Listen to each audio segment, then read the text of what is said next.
Slater Crusaders, America's the greatest country in the world. Welcome to our special Will There Be a 51st State? Not just that.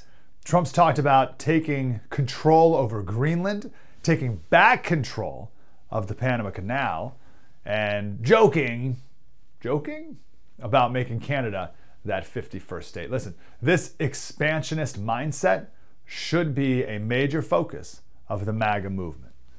We're the people who went to the moon, for the love of Pete. Can't take over a little island? Come on. So I support all these ideas. We can talk, people get turned off with the Canada being a 51st state thing because they think, well, we don't want two more senators from basically what would be California mess everything up. Yeah, don't worry about that. They'd be like a territory. The joke part is the 51st state. They would really be a territory of ours like Puerto Rico, because I don't want Canadians voting in our elections either. Right? The point is we can iron out the details later. But we are a healthy country now, and healthy countries think about expanding and growing in peaceful ways. What Trump is doing here is the sign of a healthy nation. It's the opposite of what we've been doing for like the last, 80 years. This guy, Fisher King on Twitter, he said Trump could acquire Greenland and be the first president in generations who incorporated land into the USA productively rather than destroying other countries needlessly.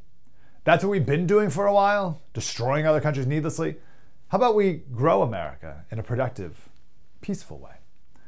So of these three, let's start with the most obvious, taking control of Greenland. Donald Trump called it a necessity. He said, for the sake of national security and freedom globally, it is essential for the United States to possess and manage Greenland. He later said control and ownership of Greenland is crucial for the national security of the United States. Now, he said this a little bit back in his first term, and now he's saying it again. And the Prime Minister of Greenland both times, and the Prime Minister of Denmark said, not for sale.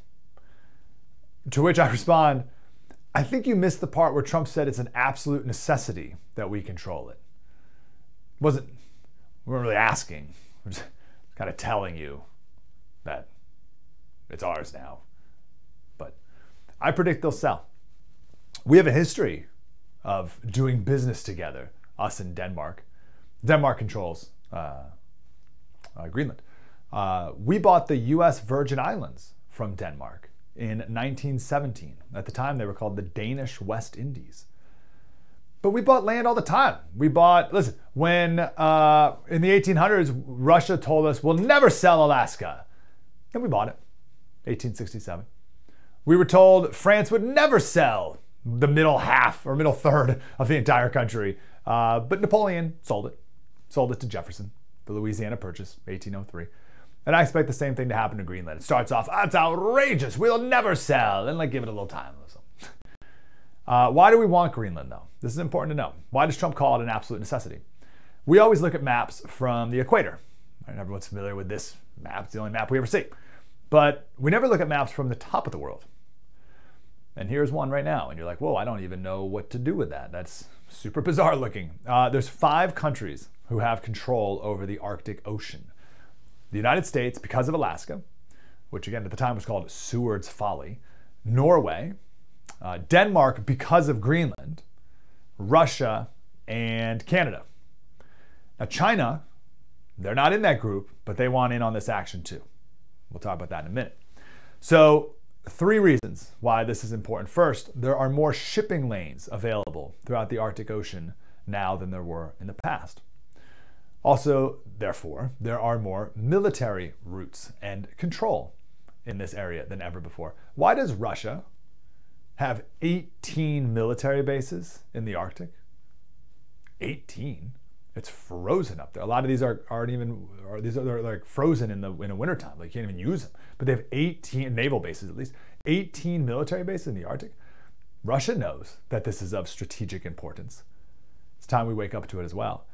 It's also believed that there's lots of oil and natural gas and rare earth minerals perhaps in Greenland as well. So we're just gonna sit back while China develops it? Are we just gonna sit back and watch Denmark sit on it? I don't think so. So would Greenland want to become part of America? Yeah, of course. Denmark is a tiny European country. Denmark has the GDP of Colorado. So why would Denmark Excuse me, why would Greenland want to be a part of this little tiny country, Denmark, that does nothing for them, when they could be a part of the greatest country in the world ever? Like, that's like such an easiest answer. Plus, tiny Greenland's very small. About 50,000 people in Greenland. That's it. So I predict that Greenland will become a part of America in some capacity. What that looks like exactly, again, like Guam, something like that, that'll be what it is. Second story, the Panama Canal. The Panama Canal is one of the greatest stories of our country. It should be a part of our national pride of being an American, and it is forgotten. It's one of the greatest things that America ever accomplished. I cannot express this enough. There's a David McCullough book called Between the Seas, I believe. It's unbelievable what we did. So a quick story on the Panama Canal. France was coming right out of the completion of the Suez Canal through Egypt. And they were feeling good about themselves, and they were high on the horse, and everything was great. And it was 1869. And they're like, we're going to build canals everywhere. And they're like, we're going to build a Panama Canal to connect the two oceans. And they failed miserably because it's totally different than the Suez Canal. Took them 10 years, 25,000 people died, mostly from disease, and they didn't make a dent. Totally failed. Then America had the absolute gall to come in thinking we could complete this task. You got to remember, we think of America today like the greatest country in the world, the empire, right? The leader of the world. Back then, like late 1800s, we were a small country.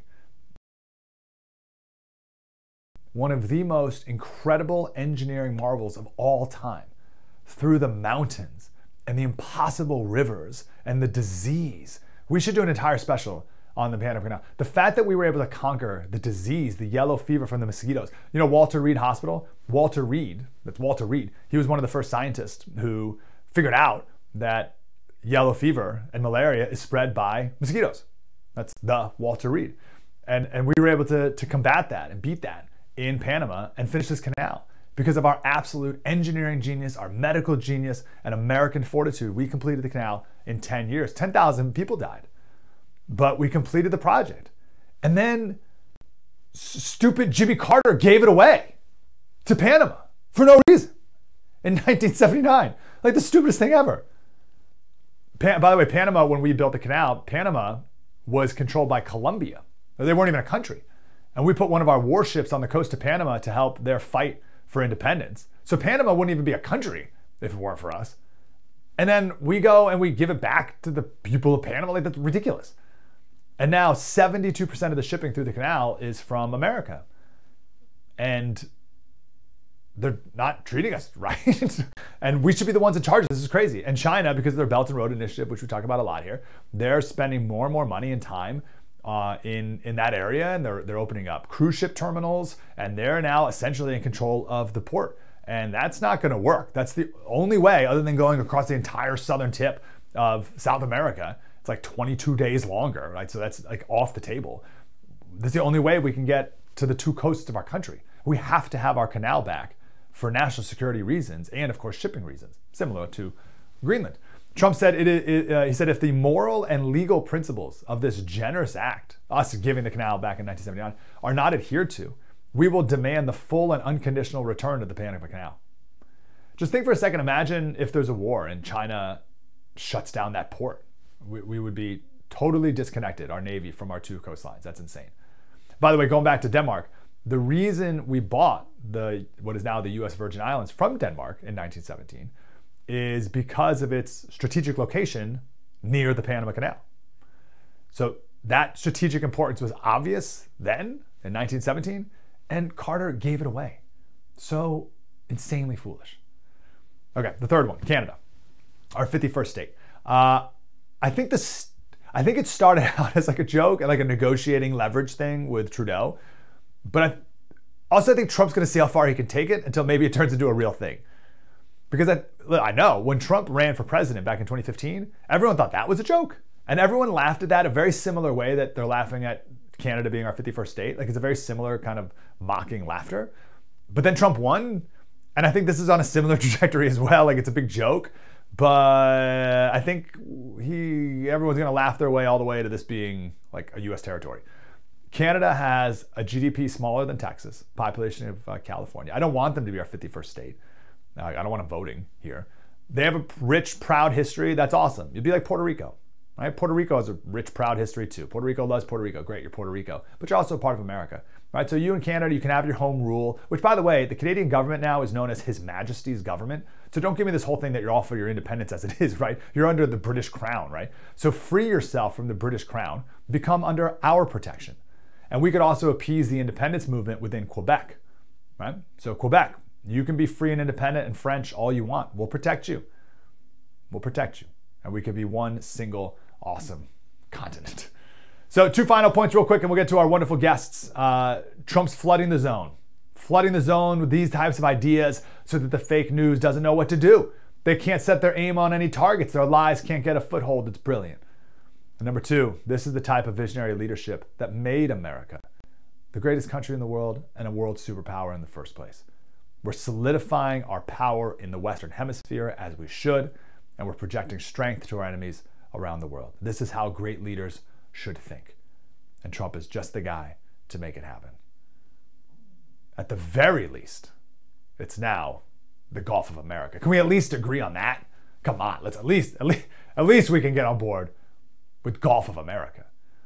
We have 3 awesome guests. We'll highlight each of these. We'll start off with Hillsdale professor, and we'll talk about the history of our expansion and how this is nothing new and nothing immoral and nothing wrong. It's who we are and who we've always been, at least. We'll do that next right here on The First TV. Spread the word.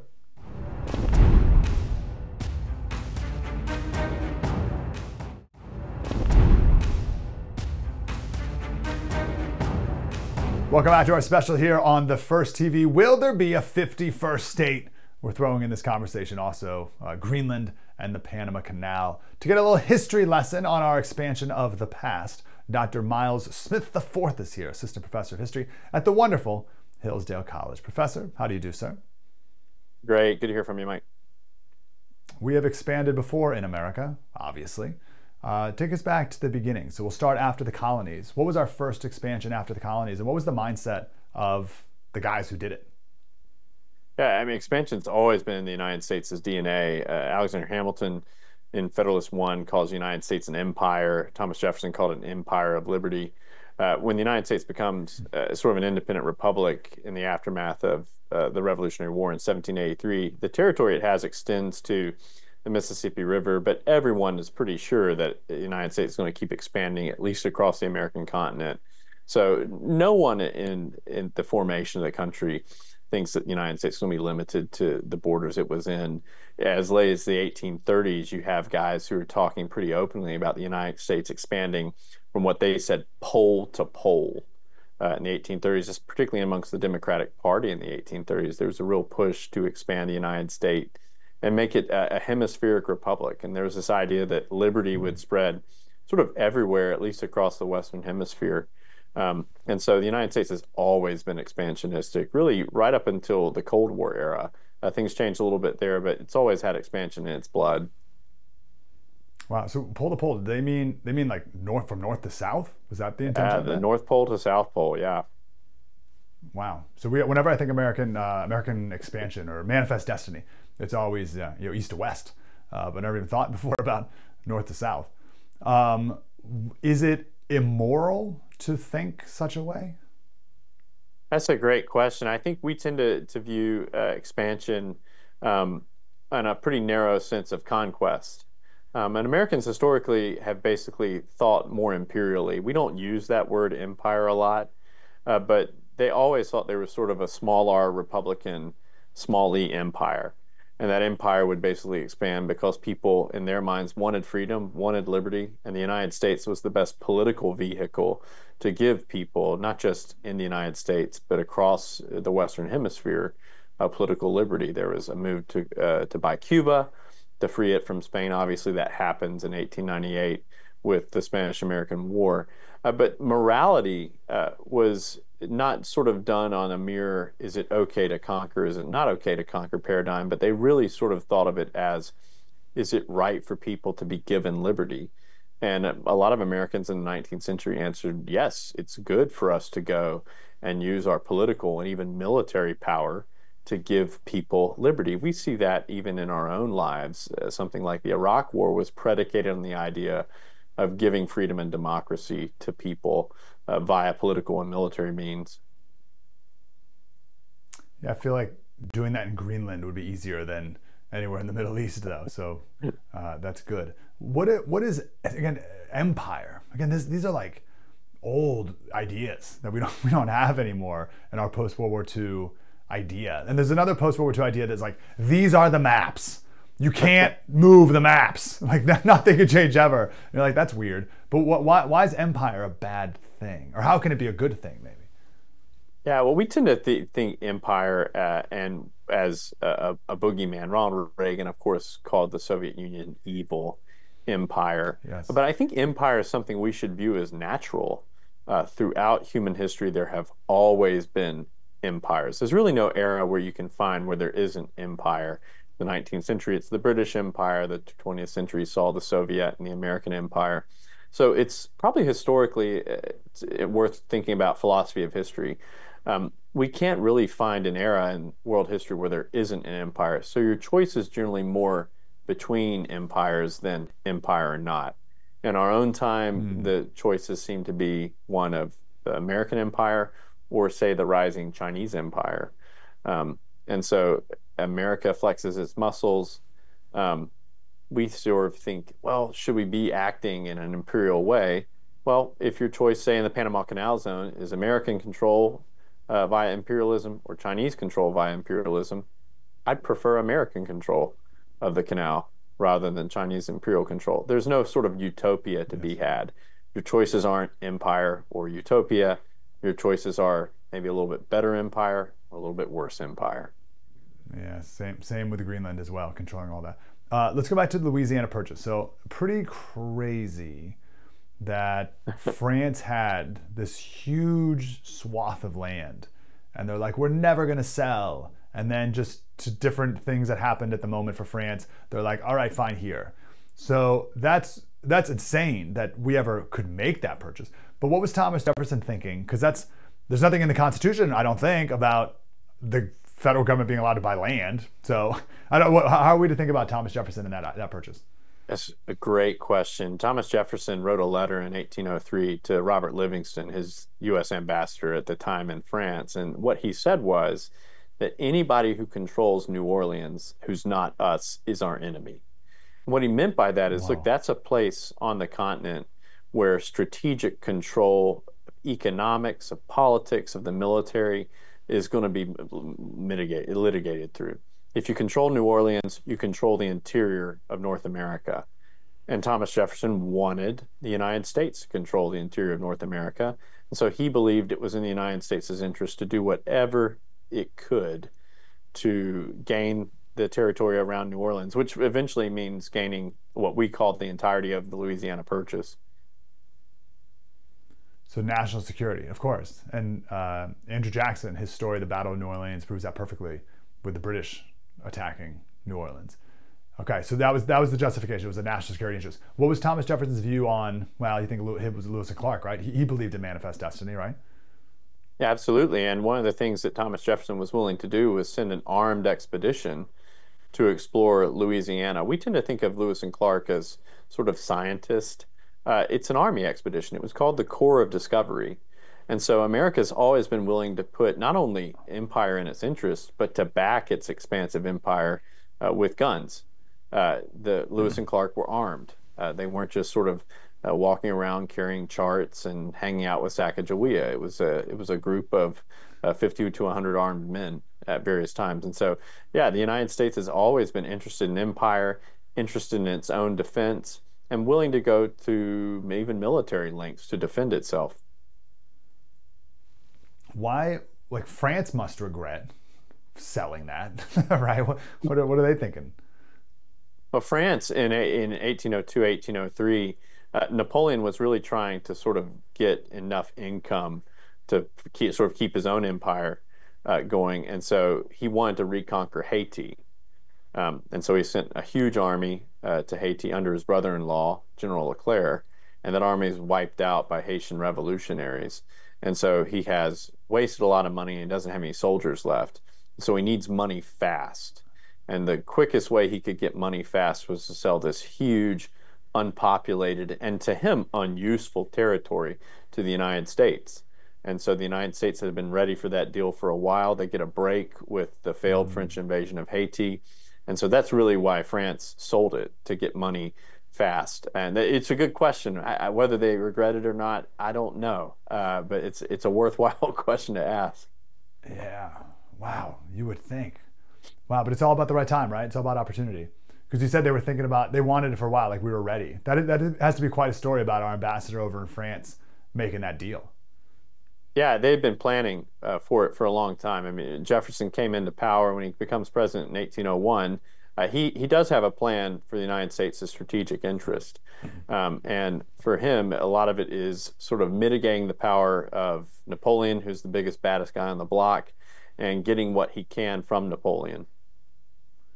Very interesting. We got about a minute or so. Let's talk about Alaska. So I grew up next to Auburn, New York, which is the home of Seward.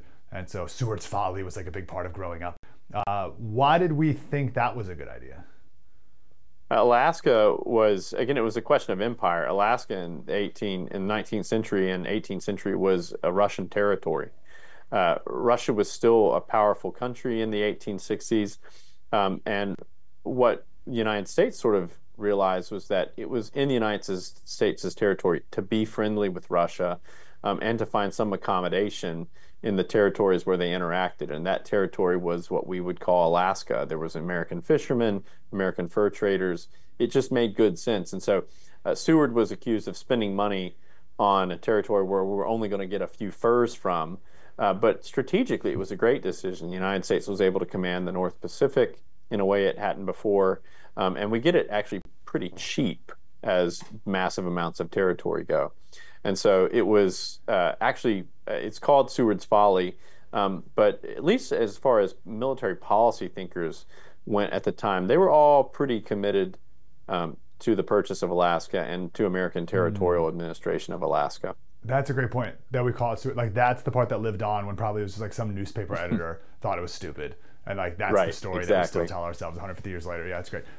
We got to run here, but I had some line earlier that help me workshop. There was something like healthy countries think about expansion in productive ways. Something like that. Can you help me workshop that sentence? Yeah, I think that countries that are growing economically, countries that are growing demographically, are countries that are dynamic. And empire has always been a way of sort of outletting a particular country's particular dynamism, whether that was actually territorial acquisition, like you saw in the 19th century, where it was economic acquisition, the expansion of America's economic empire in the 20th. Healthy countries do expand. They expand maybe within their own borders via renewed demographic revival, or they expand externally. And so empire as sort of an aspect of expansion has always been with us because there's always been countries that are more successful than others at various points in history. You can't really get away from empire or expansion. It doesn't necessarily mean territorial expansion, but it does mean that there's some sort of expansion that typically healthy republics and healthy societies pursue. All right, great point. Dr. Miles Smith IV, Assistant Professor of History. This is what you get at the wonderful Hillsdale College. Thank you, sir. Thank you very much for your insight. Hey. Thank you, Mike. Appreciate it. Two big points. So it's either our empire or the Chinese empire. So which would you rather have? And that there's different types of expansion, where there's territorial expansion, but also economic expansion, cultural expansion that we've done a lot the last 80 years or so. And then internal expansion. And Trump has talked about building like 10 new cities inside of America. That's a form of expansion as well. Again, something that healthy countries do. Nate Hochman, coming up next, will specifically talk about the importance of Greenland right here on the First TV. Spread the word.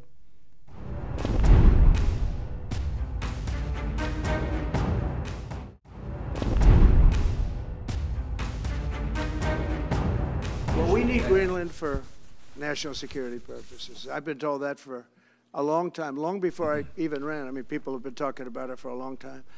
You have approximately 45,000 people there. People really don't even know if Denmark has any legal right to it. But if they do, they should give it up because we need it for national security. That's for the free world. I'm talking about protecting the free world. You look at, you don't even need binoculars. You look outside, you have China ships all over the place. You have Russian ships all over the place. We're not letting that happen. I love the art of the deal here where it's just like, you guys should just give it up. Like, it's close to us. It's ours now. Just don't even worry about it anymore, Denmark. Awesome. Nate Hochman is here. He's the executive director of America 2100. Nate, how you doing, brother? Doing well. Thanks for having me. So another reason I love Trump so much in this moment is I was never thinking about Greenland. I mean, I know he talked about it when he was president the first time, and I think we laughed about it and maybe made a couple points about it, but then forgot about it. But now he brings it up again, and you're like, oh yeah, like we definitely should have this. This is ridiculous. And I love that. So why do you think it would be good for us in the world to have Greenland? Yeah, you know, Trump has this uncanny ability to do this. He's done this since he entered politics, where he'll say these things and they sound totally out of left field and insane to people when they're first introduced because no one else is talking about it. And over the course of the next few years, people start to sort of catch up with what he was saying, and it seems less and less crazy. So when Trump was talking about it in 2019, it was kind of people treated it as a joke. Even people who were pro-Trump treated it as kind of a little tongue-in-cheek. He tweeted out the funny photo of the Trump Tower in Greenland, said, I promise I won't do this to Greenland. And the Danish who own Greenland, treated it as a joke. They said the prime minister called it absurd. But now we're talking about it as a pretty serious geopolitical move because Greenland actually is really coveted territory for national security reasons, for the natural resources they have. And both China and Russia are competing for Greenland as well, right as Greenland is thinking about declaring their independence from Denmark in a referendum this year, which means they're essentially up for grabs. So all of a sudden, over the course of the last few years, it's moved from something that was a little tongue-in-cheek, maybe not 100% serious, to something that people are seriously talking about doing now. I'm glad you brought up China. The Hillsdale professor we were talking about a minute ago, it's not this utopian choice between empire or no empire, it's which empire. And as China continues to be more of a grab everywhere, including Greenland, do we want them to have it or us? What are the, let's talk, well, like why? Like why do they want it? Why does anyone want it? Well, one thing is that Greenland has access, on this gigantic landmass, which is mostly uninhabited except for the coasts. They have enormous natural resources, critical minerals, the kinds of things that power everything from the iPhone in your hand to fighter jets to, computers, et cetera. Like there are these critical minerals, which in the technological age where everything is digitized, they really are the key to everything. They power everything. And this is a huge advantage that China has had over the US over the last couple of decades because they have so much of the world's critical mineral supply. Greenland has a substantial amount. Obviously, it's not as much as China, but they have something like 10% of the world's critical minerals. So having secured that, having access to that, would be a huge strategic advantage to bringing the U.S. a little closer to parity with China. The other thing is these Arctic shipping lanes. Regardless of what you think about, all the political, debates over climate change and whatnot, it is true that for one reason or another, these Arctic shipping lanes have gotten wider in recent years. And that means that it's going to open up increasingly over the next decade or two, much bigger shipping lanes. And controlling the shipping lanes means you control the global economy. So Greenland has increasingly become a strategic, important area. And that's why China and Russia are trying to encroach on it. And our next guest, we're going to talk, he's a logistics expert. So we'll talk more about that. But it ties in also with Panama Canal. So both like Greenland and Panama Canal, they're like the same thing when it comes to the shipping. And we're just letting China take control over these two things. And that is like existentially insane. Tell us more about these. And I just, the more we talk about it, the more it's like, oh, like this is urgent. Like this is we got to do this yesterday. This is such a big deal. Now, what are the chances it could happen? Why would Denmark let go of it? Why does Greenland want to not be part of Denmark? Why would they choose us as if, we're pretending they have a choice here, right? We'll go down that road. But why would they choose us over Denmark? Well, yeah, I mean, to clarify to the point about them really pretending to have a choice, like they do need a superpower to support them. Greenland's economy is not self-sufficient. It's essentially fishing and a little bit of tourism and a little bit of natural resources. Denmark basically props up the Greenland economy with ridiculous amounts of grants every single year, and they provide for the military defense. It is, it's an extension of Denmark, and they rely on the Danes for economic sufficiency. So the Greenland people have wanted to be independent of Denmark for some time. I think the polls show it's like 2/3 of the people living in Greenland, which is, a very, very small population, want to be independent of Denmark. And the prime minister is pro-independent, so they're probably going to have a referendum on it this year, which means they'd be voting on going independent. But if they do go independent, they need another kind of benefactor to take them into their sphere of influence and provide them the kind of support that the Danes provided them. And it makes a lot of sense for it to be the U.S. I don't think we should make them the 51st state, but we could make them a territory or bring them into our sphere of influence, and they would benefit from that. They need a wealthy, powerful benefactor like us to provide them those things, and we would benefit from it too, for all the reasons we were just talking about. Yeah, that's right. That's such a good point. There is no... I thought there would be like a third option where they stay independent, but you're like, that's not an option. There is no independent Greenland. There's 50,000 people there. It can't be its own country in a real way. Okay, that's really good to know.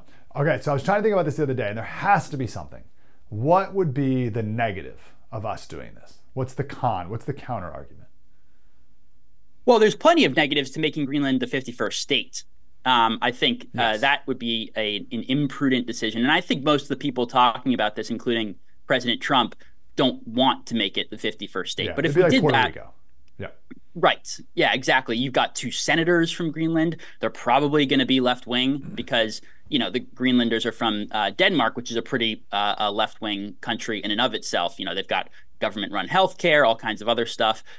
They would not be, I think, in the mold of sort of American conservatives. So that would be a loss for conservatives to have that kind of political representation. And it would be kind of absurd to have this mostly uninhabited island of something like 50,000 people get 2 senators in the U.S. Senate, right, and a congressman. That would be kind of ridiculous. But making them a territory, like we've done for a variety of other territories over the last couple centuries, makes a good deal of sense. I guess you could make an argument against it on sort of fiscal grounds, that it would cost too much. But the American government spends an extraordinary amount of money every single year, and the kind of money that we would be spending on Greenland would really be a drop in the bucket compared to the stuff that we spend on any number of other things. And it would give us a real return on the investment. So I think the fiscal argument that it's too expensive is not a good argument. We'd get way more out of it than we'd have to spend on it. But I do think there's a strong argument against making it a state for all the reasons we talked about. Yeah, that's right. Yeah, that's the best argument I can make against it too. But no one's like, we spend too much on American Samoa. So I don't think that'd be a big problem. Nate Hochman, Executive Director of America 2100. Where can people follow you and learn more about your group? You can follow me at NJ Hochman, NJHOCHMAN, and America_2100 is our group. Beautiful. Nate, keep it up, man. Appreciate you. Thanks so much. Appreciate it. Great stuff. Let's keep this logistics conversation going with our friend Ross Kennedy. We'll talk about the logistics around the world through the north and through Panama and how we need to get the Panama Canal back under our control. We built the darn thing. Mike Slater right here on the First TV. Spread the word.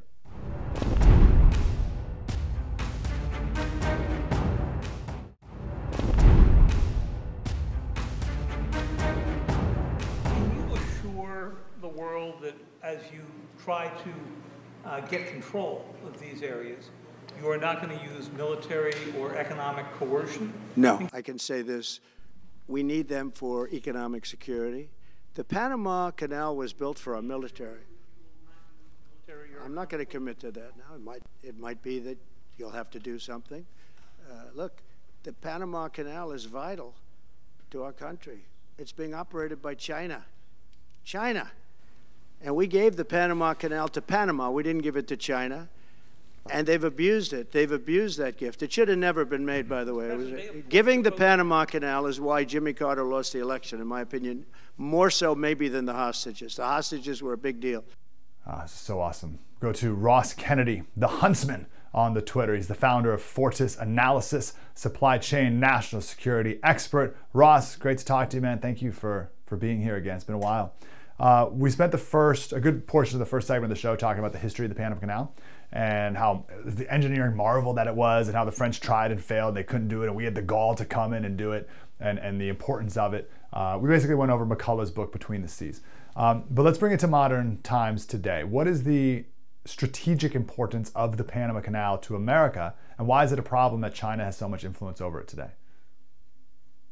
Yeah, absolutely. So as President Trump said, as the point has been made repeatedly, not only throughout McCullough's book, but elsewhere, the Panama Canal really serves as an extension of the ability of the U.S. to expand its influence worldwide, not only economically, but also in defense of the global commons. It's why the U.S. Navy has really emerged from the Pax Americana era forward as really kind of the sole guarantor of safety of the seas worldwide. And it's what's allowed global supply chains and a more globalist type of economy to flourish. Without the Panama Canal, Thomas Friedman's not able to write his book, The World is Flat, where everything is kind of distributed in a more equal way because the U.S. can now import and export more easily at will. Without the Panama Canal, we're stuck either going, east to west via, the Eurasian landmass and the Suez Canal, which had a similar impact when it was opened back in, I believe it was in the 1800s. Or we would be going from the north to the south and around the Straits of Magellan, South America, which has historically been a graveyard of ships and empires.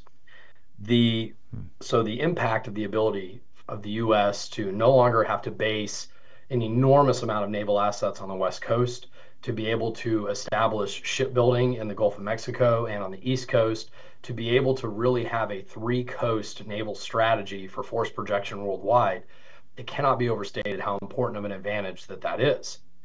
And so while the Panama Canal, yes, is an engineering marvel, it is an engine and really a single point of failure type of choke point for not only the U.S. economy, but also the U.S. military.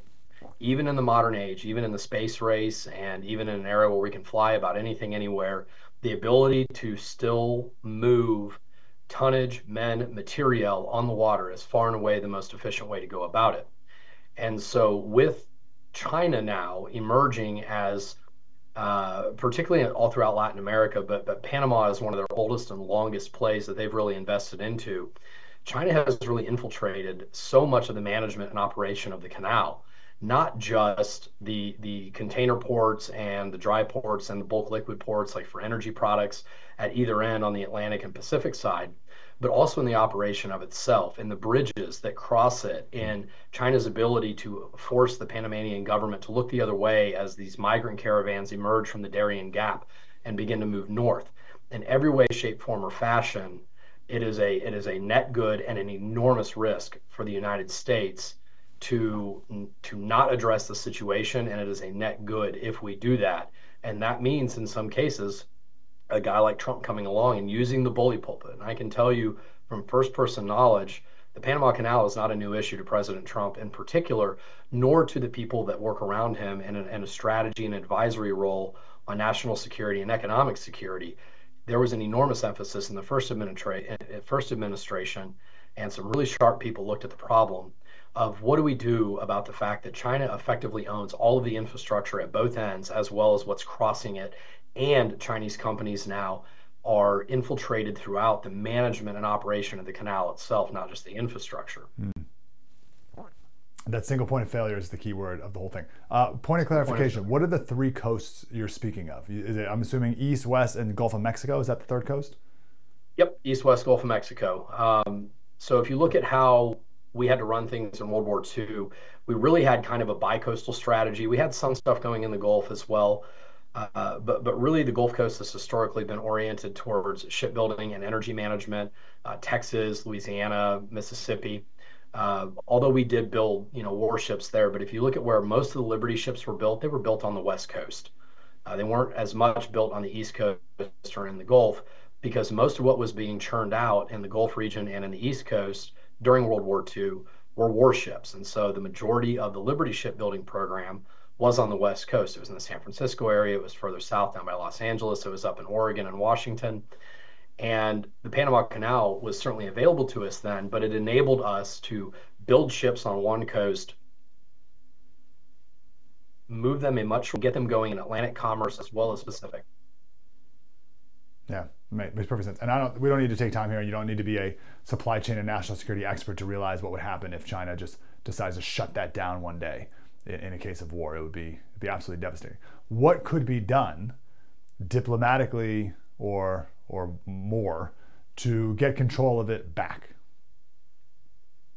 Well, there's provisions in the treaty or in the agreement when we turned it back over to Panama Canal and we gave them the operation of it back. There's provisions in there that U.S. ships will continue to receive special treatment at some level, and that there are mechanisms by which the U.S. can more greatly leverage and throw its weight around to get Panama just to play by the rules under which we originally turned it over.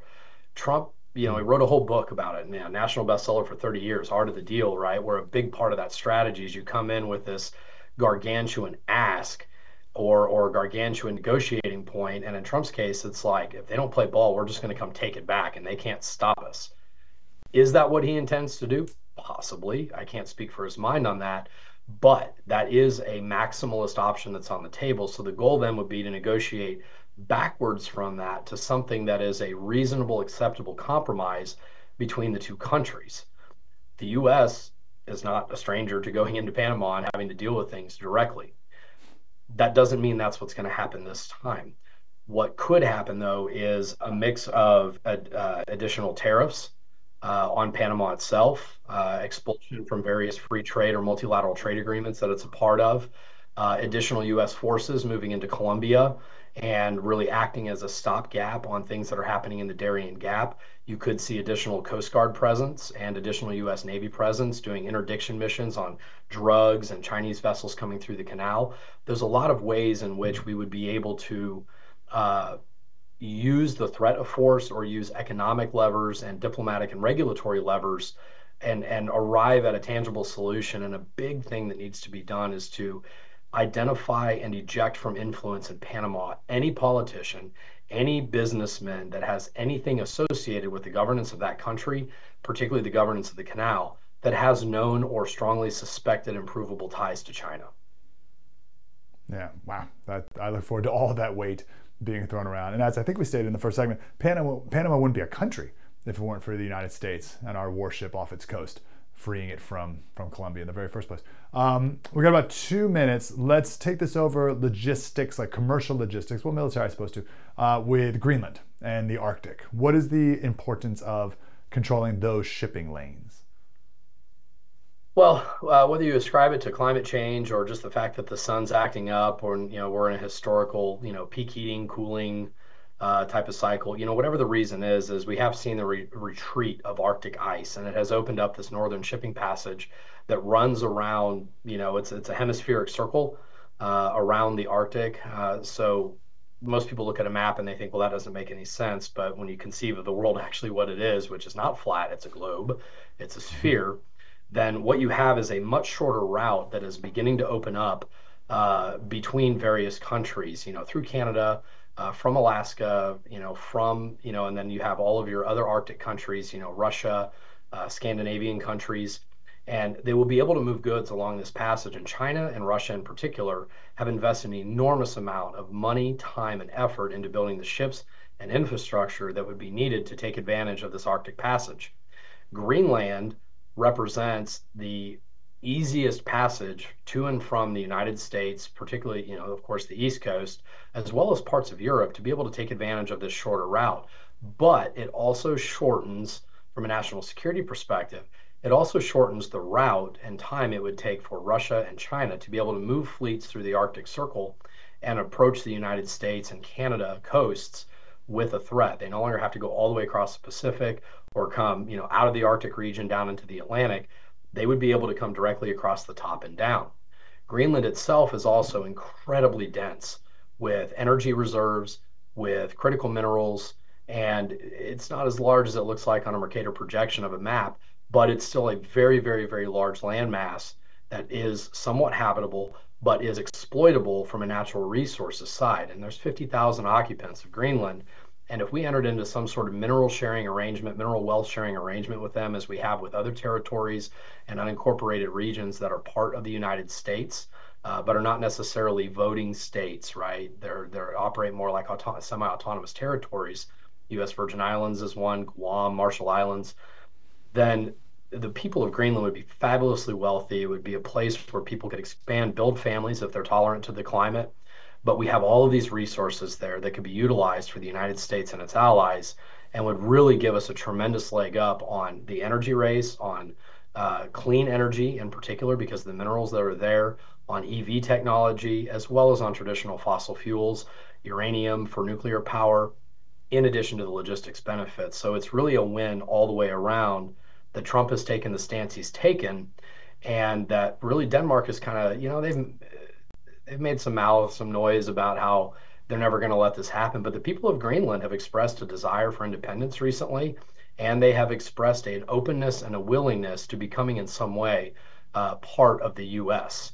And this would be one of sort of the all-time territorial coups that a president has ever pulled off, including, gaining of Alaska and Hawaii and these things, where the United States inherits massive strategic advantages at a relatively low cost from being the good guy and partnering with them and taking care of those people. That's great. Ross Kennedy, the Huntsman on Twitter, founder of Fortis Analysis. Ross, great to talk to you again, man. Thank you so much. Thanks, Mike.